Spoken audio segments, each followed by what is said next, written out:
que me parece importantísimo y que la gente obvia. Los actores cubanos del siglo XX no fueron empíricos.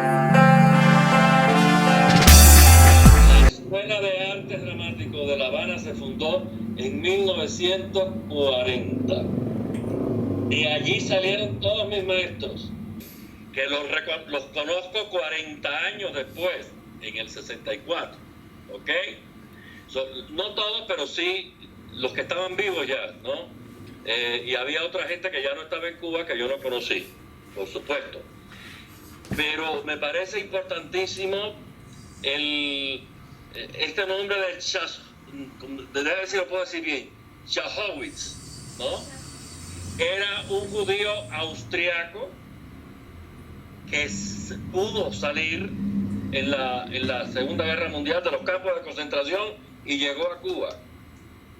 Y con todo un movimiento de los intelectuales, que cuando te digan los maestros de la escuela, te cae de nalga. Los muchachos del 80 se olvidaron de todo el mundo, porque en Cuba tú sabes que las tendencias y los grupos y en fin, lo que sabemos, las piñas, es como se le llama, ¿no? Yo soy tu amigo y entonces yo te pongo. No eres mi amigo, te desconozco. Y sigue sucediendo. Hay un problema que fue de mi generación. Llegaron esas cosas estructuradas en sus momentos.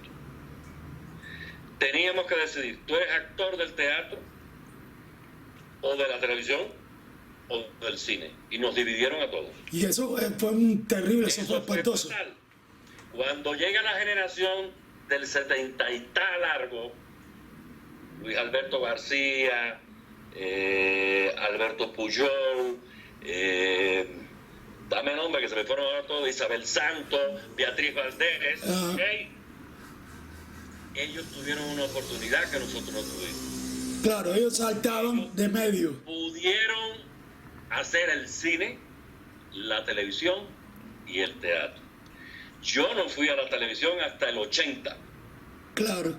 Cuando yo debuté en televisión, pero después me fui para el teatro. Claro. Y nunca más, hasta los 80. Claro. Y en el 80 volví. Yo tuve la posibilidad de actuar con todas las generaciones, de actuar inclusive en la última etapa, antes de salir, hace 25, 27 años, antes de salir de Cuba, las estrellas del cine que no habían hecho teatro ni televisión, hicimos juntos teatro. Es Linda, Daisy. Ya con Daisy había hecho 3 películas, pero con Linda no había hecho una obra de teatro cuando éramos jóvenes. Y Carlos Piñero nos reunió para hacer en el Gran Teatro ICR la Electra Garrigó, el Chino, Carlos Felipe, Virgilio, todo eso. O sea, por eso te digo que para mí, Adrián Santana decía que nosotros éramos la generación del sándwich, porque nos empujaron de un lado y de otro. Sí. Nos hicieron mierda. Sí, pero O salíamos a flote o nos hacían mierda. Pero espérate, la mejor parte del sándwich es jamón. Y de pierna. Precisamente tú eres la bisagra que une 2 tempos de la actuación en Cuba. Yo creo, ¿no? La vieja escuela y la nueva escuela. Entonces, estos muchachos que se graduaron en los 80, y tú vas a reconocer conmigo, tú eres el actor, pero tú vas a reconocer conmigo que son espectaculares y son bellísimos. Muy talentoso, yo puedo enumerar. No todos.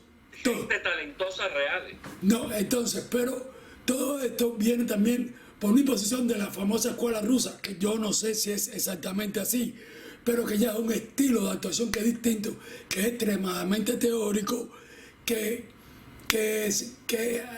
donde la teoría tiene mucho peso. No, yo creo que ahí también hay un error, porque en un momento determinado lo que sucedió en la escuela, en el Instituto Superior de Arte, los rusos trajeron un método, que eso es imprescindible. Y aunque la gente quiera obviar, el viejito Stanislavski nos dejó parámetros específicos para el entrenamiento y la formación del actor, que además cada generación y cada creador, partiendo de esos postulados, puede entrenar su gente para cualquier género dramático, cualquier estilo, cualquier performance y cualquier cosa, hasta llegar a Grotowski, poder hacer Brecht, separando lo que parece que son como enemigos. No son enemigos. Una cosa es académicamente, nadie en el siglo creó realmente los rudimentos básicos para la formación de un actor vivencial. Y lo que ocurre allí es que la vieja escuela es una escuela de representación, aunque esta gente ya estudiaron Stanislavski, estos del 40. Hay otro error en la historia del teatro desde siempre. Los griegos tuvieron el coreuta. El coreuta era un organizador. Molière trató de que sus actores aprendieran a leer, porque no sabían leer, ¿no ven? Shakespeare hizo más o menos lo mismo, supuestamente Shakespeare. Vamos a ver, después discutimos si será Shakespeare no sabemos, ¿ok? Pero bueno, para mí sigue siendo Shakespeare y lo adoro. Y para mí Shakespeare. Y lo demás, cáscara. Pero hay un fenómeno, hay un tipo, Jorge de Meninger, alemán, 1878, se enamora, era un hombre cultísimo, ¿ok? Se enamora de una actriz de la época y cargó con la compañía para su ducado.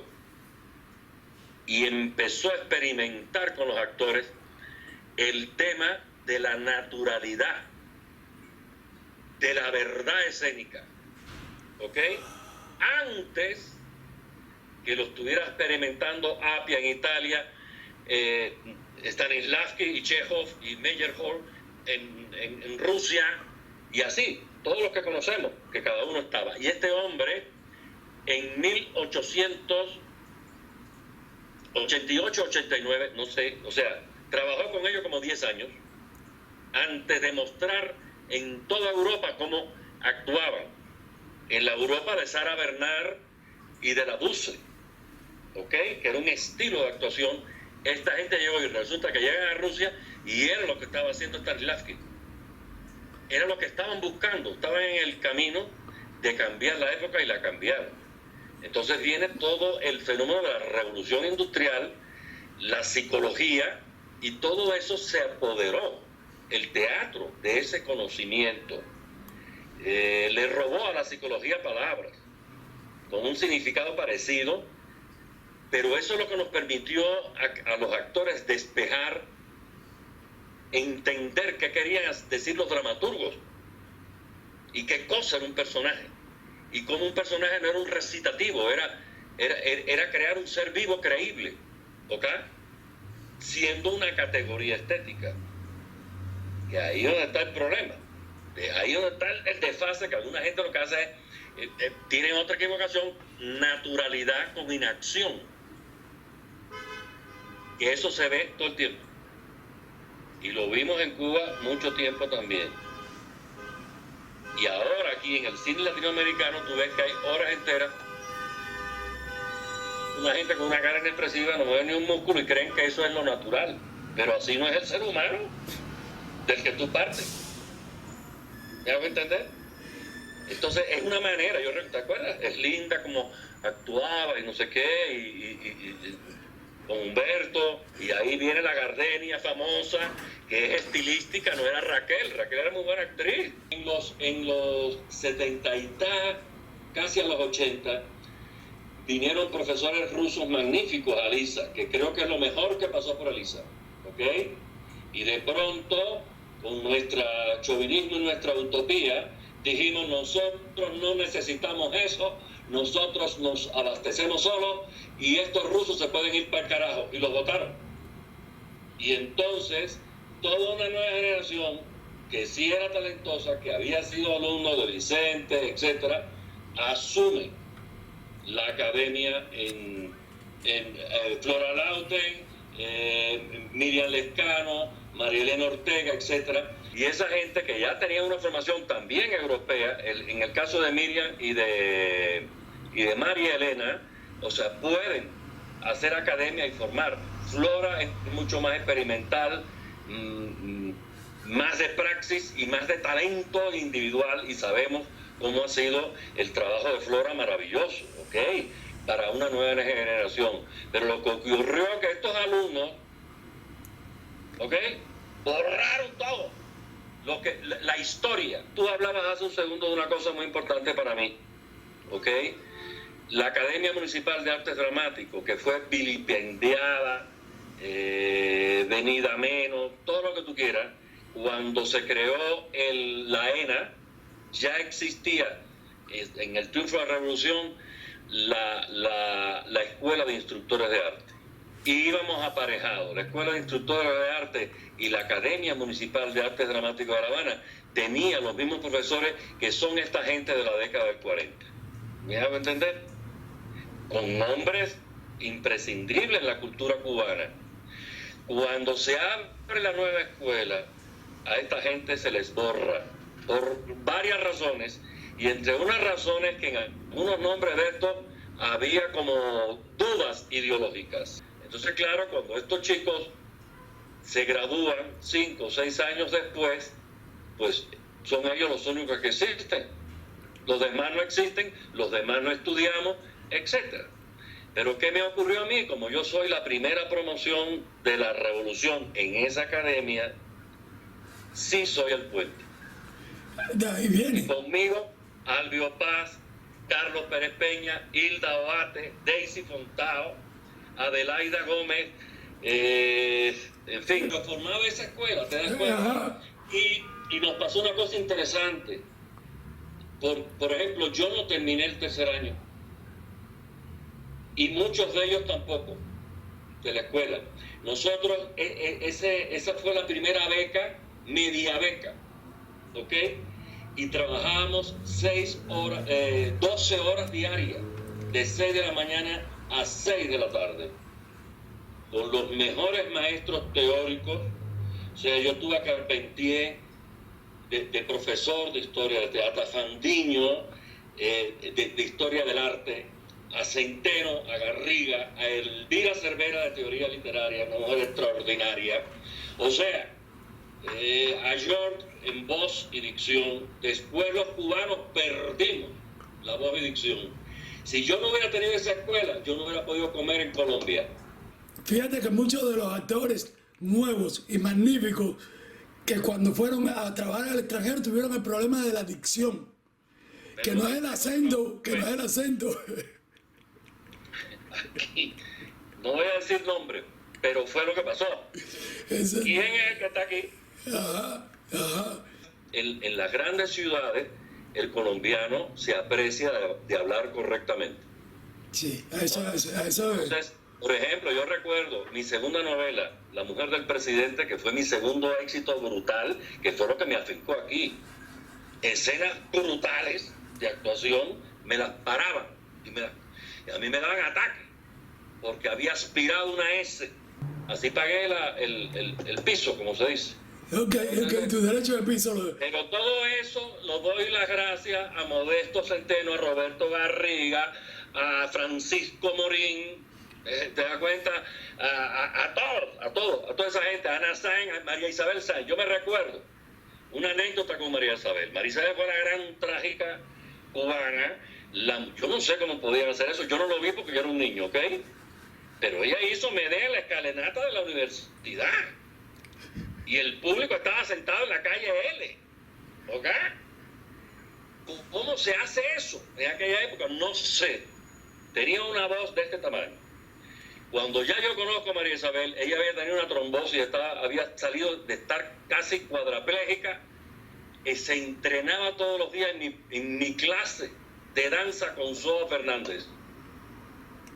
Ella iba a la clase con nosotros hasta que se recuperó. Su mamá era una señora que la sentábamos en una poltrona y le echaba fresco con un abanico. María Isabel y la mamá le echaba. A mí me botaba soda de la clase porque yo me cagaba de la risa, ¿no? Y un día hago una escena terrible, primero, segundo año, una cosa así. En el escenario de arriba tenía una puerta que daba a una escalera. y yo había visto la película de Frank Sinatra, El hombre del brazo de oro, y yo me escribí una escena igualita que la que había visto en la película. Yo ni fumaba. Entonces, ¿qué sabía yo de la droga? Nada, ¿verdad? Bueno, pero yo hice todo aquello, y al final me agarro de unos hierros que tenía la puerta, pero no me doy cuenta que la puerta se abre y yo caí desde el primer piso, escalera abajo, al primero. Me rajé aquí, una herida, no sé qué, golpe en la nariz, sanguinolento, y de pronto yo hago así, miro y veo unos zapaticos delante de mí, que no me recoge, me dice, mucho temperamento, pero nada se le entiende, me dijo a Isabel. Qué buena te Entonces tú comprenderás que tenía que hablar, porque si yo no hablaba bien, esa vieja era capaz de matarme. Cuando tú llegas a Colombia y tienes que pagar tu derecho de piso, te enfrentas a un problema. Tú sales de este ambiente del teatro protegido, es decir, de las escuelas, de las teorías, de las discusiones, de no... y te encuentras en un mundo donde los actores muchas veces son hechos a sí mismos, donde la formación no es tan teórica, algunos sí la tienen, otros no, es variable, pero es una realidad de mercado. Tú te enfrentas a un teatro que es vivo, no es un teatro protegido. Cuéntame de eso. Yo tuve la suerte porque yo no entré a ese teatro. Yo había venido 2 veces a Colombia, al Iberoamericano, pero vine con las compañías de Cuba, ¿ok? Entonces, una cosa es hacer manteca, de Alberto Pedro, que yo creo que tú alcanzaste a verla. Sí, no. Que Yo no dejé los ensayos. Desamparado, que también lo hice, las 2 obras de Alberto, yo las hice en Colombia. Ese fue mi primer encuentro con Colombia. Pero cuando yo vengo a Colombia es para hacer Pecado Santo, una serie de televisión, dirigido por Jorge Alí Triana, que es el director número 1 de Colombia. Jorge Alí tuvo un teatro que fue muy importante, al igual que la Candelaria y el Libre, etcétera. Acá, ya en ese momento, el teatro había quebrado, y en ese mismo año, el año anterior, una cosa así, y él abandonó el teatro, pero es un agente de teatro. Entonces, el 45-50% de los actores que actuaron conmigo en esa serie son los grandes primeros actores colombianos que vienen de teatro. Tú pasaste por algo que me parece muy interesantísimo. Yo quiero que tú me remates explicando por qué el teatro es una metáfora. El teatro tiene que ser poesía, y la poesía es la metáfora. Una cosa es que uno se prepara sensorialmente, o sea, esa es mi escuela de actuación. Mi escuela de actuación es la escuela vivencial de la actuación. La gente discute mucho si hay que tener una escuela especial para hacer televisión, o el cine, o el teatro. Yo digo que no. Es una sola escuela que uno adecúa el mundo de la expresividad. Exclusivamente. La creatividad y todo lo demás sigue igual en cualquier medio. Lo único que si yo estoy en un público que está 300, 400 personas, 1000, sabe Dios cuántas. En Cuba trabajé en el Carlos Mar, que había 6000 personas, ¿ok? Tú tienes que llegar allá, por lo tanto tu expresividad, si tú tienes que decir, ¡oye!, lo haces más grande. Y acá te digo, oye. Y es lo mismo.